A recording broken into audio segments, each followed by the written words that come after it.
look who it is. I'll be damned. I was prepping the studio for our announcement, and here you are as a bonus. I knew I smelled Monarch when you lot walked in. The stench of sulfur, depression, and desperate bravado is unmistakable. Keep talking, and you'll be smelling iron. Ain't nobody so important I won't put a bullet in him. And... I had heard you were dragging around a repurposed janitorial mechanical. My staff jokes that it's because you're a walking pile of refuse. Interactive database updated. The unique organic substance labeled Chairman has been classified as filth, imminent for incineration. When you go off and get yourself shot, try to avoid taking one to the face. I'll want it recognizable to show to my citizens.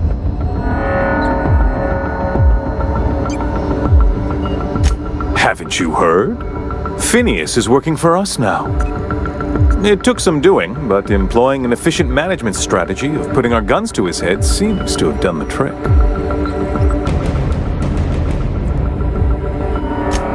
Yes, he is an extraordinarily obstinate fellow, isn't he? Fine, he isn't working for us per se. Semantics, he'll come around. But that's between us. As far as my adoring citizens will know, we've turned a dangerous crackpot into a working-class man. It's a miracle. Oh yes, go on, wake them up, add more mouths to feed. That'll solve our starvation problems. I don't know what half-baked plans that simpleton in a lab coat has been leading you through, but it's done. It's over. Let me ask you something, Captain. Have you at any point thought about not fucking up our entire society?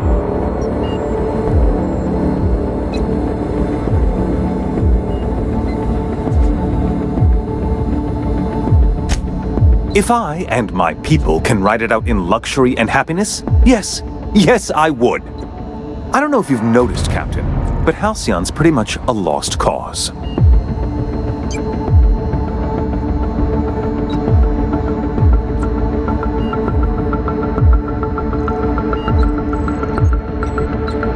You have? Is that what you were doing at the Ministry? Look, I'm not an unreasonable man. If you manage to storm the castle, as it were, and make it out of here with Phineas alive, I can't exactly afford more havoc than you've already caused. Fine. If you survive, you'll need someone to sell the rest of the board on your plan.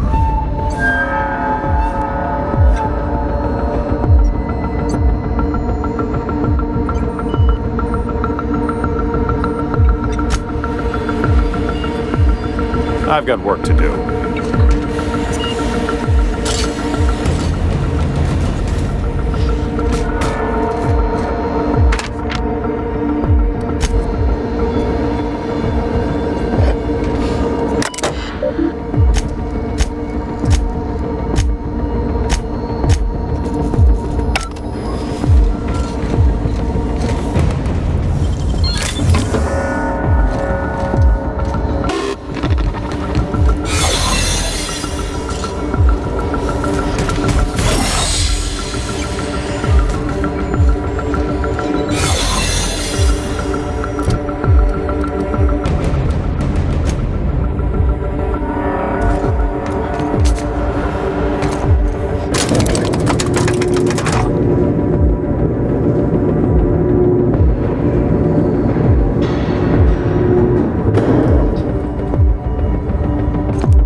an organic in rest mode.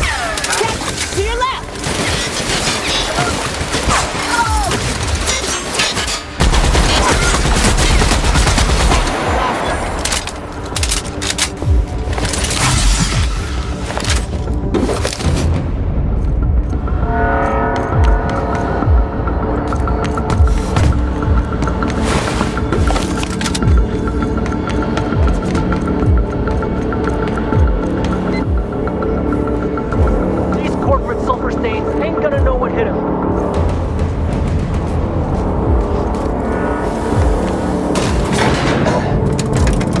Job ahead?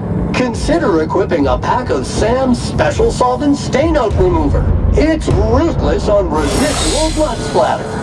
Take a breath now, folks. Once we're up there, I suspect we ain't gonna have time to stop shooting.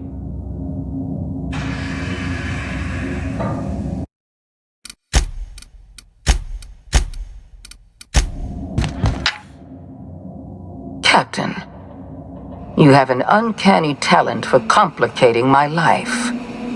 You've disrupted the balance of power. You've upset the natural order of things. You've introduced uncertainty, and there is nothing I despise more than uncertainty.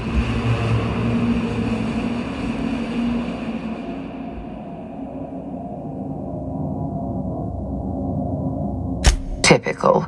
Running your mouth in the middle of a crisis. It's almost as if you delighted chaos. I should have dealt with you a long time ago.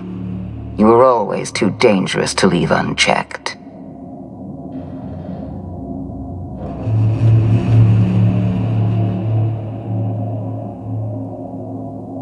I'm not surprised by your arrogance. You've been prancing about the colony for entirely too long with no one to put you in your place. Leaving you alive was my greatest mistake, but it is a mistake I intend to correct. I have Dr. Wells in my custody. Once I've secured his cooperation, I can move forward with the program.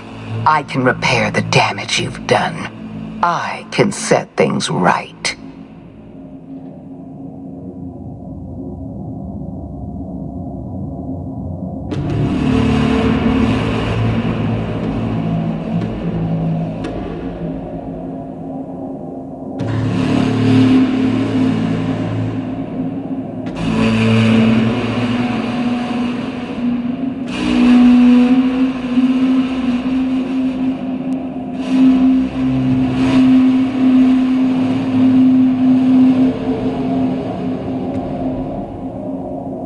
In that we are in agreement. An end to violence is precisely what I want. An end to chaos. An end to senseless loss of life. The only obstacle standing in my way is you. I take no pleasure in this, you know. I simply have no other option. Leaving you alive is too great a risk. Goodbye, Captain.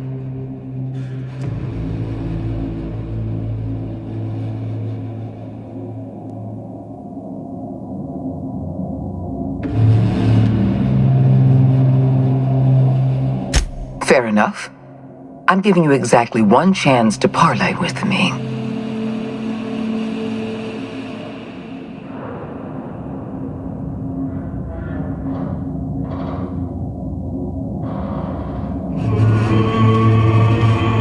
Yes, I'm quite aware of your brazen act of corporate vandalism. By the way, those test subjects you killed, they died in agony. My scientists assure me they can recover the data you've destroyed. You've succeeded in temporarily delaying our research. Nothing more.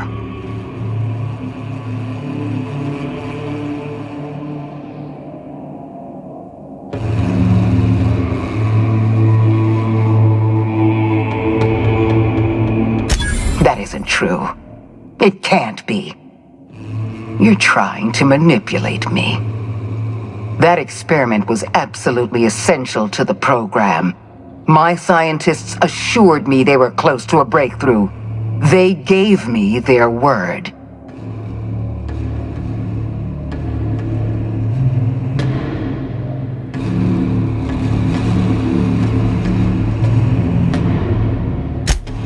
Damn you.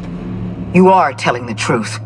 My scientists have been lying to me, and I was stupid enough to trust them at their word. We're going to have to start all over again. All that research, all those experiments, you've set us back decades. You were always an unknown variable. I tried to recruit you, but you threw your lot in with that madman, Phineas Wells.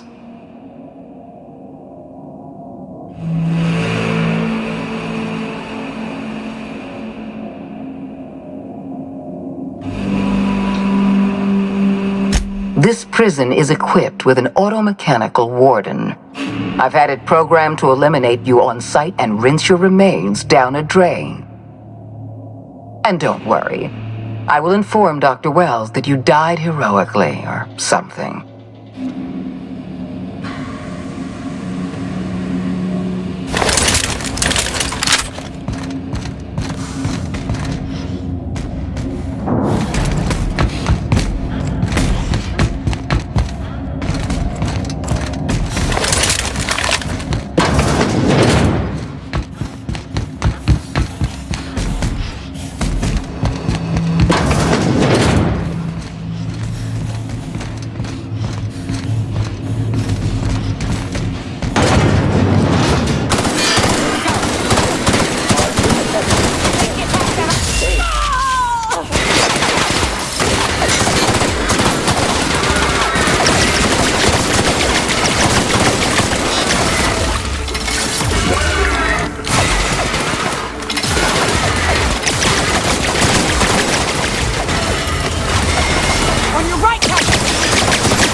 You don't know how glad I am to see you. You did the right thing. Akande was a monster. Her death was much deserved, and long overdue. And you lunatic, you broke into the board's own fortress just to rescue one doddering old man. You are absolutely out of your mind, and I can't begin to thank you enough.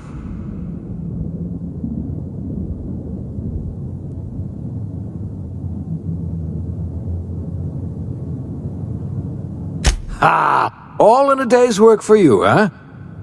You've broken the board's stranglehold on this colony, and you saved my life. But there's still so much we have yet to accomplish. You and I are going to have to work harder than ever to save Halcyon. I'm afraid the situation is far worse than any of us ever anticipated.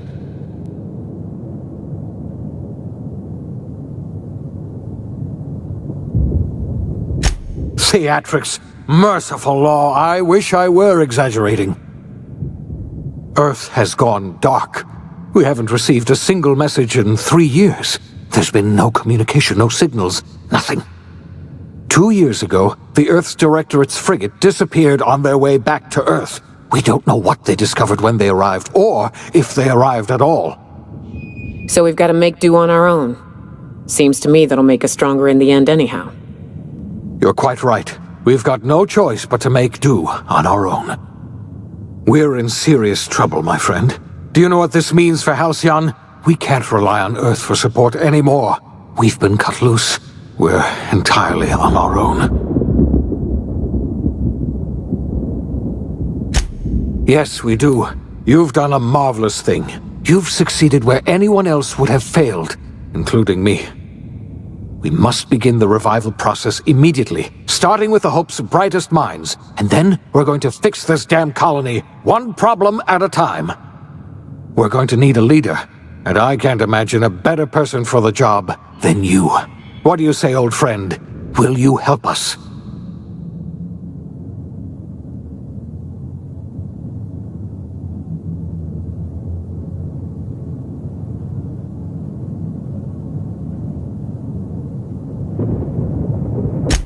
The chairman? I don't know why you let that heartless creature live, but I'll have to trust your judgment. When I revived you, I thought we were going to save this colony all by ourselves, but I was wrong. We can't save Halcyon on our own. We're all going to have to pull together, somehow. We are not a colony anymore. Our last connection to Earth has been severed. I don't know if we'll survive, but we're going to have to try our best.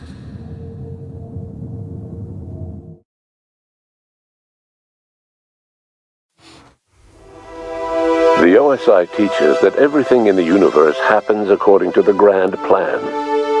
But the stranger that arrived in Halcyon was an unplanned variable. From the moment he landed in Emerald Vale, his actions altered the course of history. The events on Tartarus brought about the end of the board's authority. But the board's mistakes would haunt the colony for decades to come. The damage they left behind would require the work of a generation to repair. Dr. Phineas Wells began reviving a handful of the Hope's colonists. Engineers, scientists, technicians, and intellectuals. They were among the brightest minds the Earth had ever sent out into the stars. The Hope scientists and engineers woke up in a colony descending headlong into total collapse. With no way to return to Earth, they had no choice but to band together and devote themselves to the cause of saving Halcyon. The people of Halcyon were nothing if not hardy. In the absence of the board's authority, many of the colony's settlements banded together with a single purpose in mind: survival. Life was especially hard in the years to come. Some towns dissolved by attrition and starvation, but most of them found a way to carry on. In the years to come, Halcyon was forced to reckon with its newfound freedom. The board was gone, and for better or worse, the colony was responsible for its own destiny. As the colony struggled to survive, the inspirational story of the iconoclasts spread like wildfire. and Graham was able to bring many of the smaller Terra 2 townships into the fold. However, his zealous obsession with spreading the word blinded him to the needs of a growing organization, and the movement was unsustainable at scale. The iconoclast way seemed to work best, and ultimately petered out on Monarch. Consumed by paranoia, Lilia Hagen took Sublight Salvage in a controversial direction, openly accusing board officials of an extraterrestrial conspiracy. One day, an accident at the Groundbreaker's docking bay silenced her forever. Time would tell if her replacement could keep the Sublight family together. After returning to Edgewater, the deserters negotiated workplace reforms with Reed Thompson, including a single day of rest, which came to be known as a weekend. As the world around him changed, Thompson found himself pining for the old days. He was known to spend his weekends in the cantina, nursing one of the few remaining bottles of Zero G, and repeating to himself, "It's not the best choice, it's Spacer's choice." As for Adelaide McDevitt, she tended to her garden in solitude for another year before passing away. Her body was discovered some months later, when Reed Thompson paid her a visit in an effort to make amends. Her remains were buried in a place of honor, underneath the floor of the Edgewater Cannery. Reed believed this was what she always wanted. Under the leadership of Junlei Tennyson, the Groundbreaker held firm against corporate influence. The ship's mechanical stability gave Junlei the time to educate a promising generation of engineers schooled in her family's traditions. The future of the Groundbreaker looks promising. The rediscovery of the Hope and the abandonment of the Lifetime Employment Program forced Byzantium to come to terms with some uncomfortable realities about the state of Halcyon. While Byzantines were reluctant to surrender the luxuries they'd grown accustomed to, the board's diminished authority gave them little choice in the matter. Nearly everyone had to learn to make do with less. Some even had to get jobs. It was a dark time indeed. Your influence further cemented Ellie's perspective. She understood she could never truly rely on others, so she set about making sure she wouldn't have to. With a steady income from the life insurance payouts, she was finally able to afford a ship of her own. She enjoyed a long and infamous career running missions across the system. Some of them were even legal. Life in Halcyon was sobering for Felix Millstone. The grand revolution he dreamed of never came. There was no great awakening for the colony, no celebrations in the streets. There was only the hard, desperate work of trying to repair a broken colony. Felix never had a head for numbers, but if there was labor to be done, he was there to help. Eventually, Felix realized that the work of a revolution was done with two hands. As much as he enjoyed his adventures aboard the Unreliable, the vicar, known as Max, eventually decided that it was time to move on, to live out the life he had sought so long to create. He knew there were many in the colony who carried burdens much worse than the ones he had struggled with, and he devoted himself to easing their suffering wherever he could. He only ever took up arms again to defend the defenseless. Unshackled from a lifetime of striving and fighting the universe and himself, Vicar Maximilian de Soto was finally at peace. Though Parvati eventually grew comfortable aboard the Unreliable, she never quite came out of her shell. She seemed to prefer the company of Ada to the crew, and she could often be found neck-deep in cables and grease, telling Ada funny stories from her childhood.